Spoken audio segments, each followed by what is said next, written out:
Seni sımsıkı sarıp bırakmayasım var. Ha bu fırtına... Başacak bu Deniz dizisi yine güzel bölümüyle geliyor.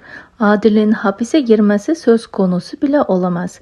Ama dizide silah olayı ve Ellen'in durumu sürekli gündeme taşınması, sonu görülmemesi izleyicileri azalmasına sebep olabilir. Bu konu sezon finaline kadar uzatılarak sezon sonuna da netleşmeden tatile girse şaşırmayalım. Esma Adil'i kaybetmemek için susmaya devam eder. Diğer tarafta Sevcan ateşle oynamaya devam ediyor ve yanan kendisi olacak.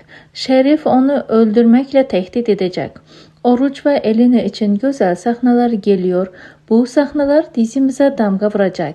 İkili artık aşklarını dile getirmeye başlayacak. Mutlu günlerin birinde Elena de gizli gerçeği öğrenecek. Esma'nın da neden sessiz kaldığını öğrenince, Adil öğrenince katil olabilir diye susmayı o da tercih eder. Herkesi korumak için bir örtbas hikaye uydurar ve Adil şimdilik Elena'nın kendi kızı olduğunu öğrenemeyecek.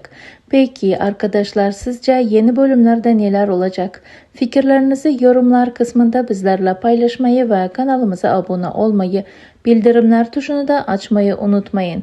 Elena ve Esma Adil için bolca mavi boncuk, kırmızı kalp bırakırsanız çok sevinirim.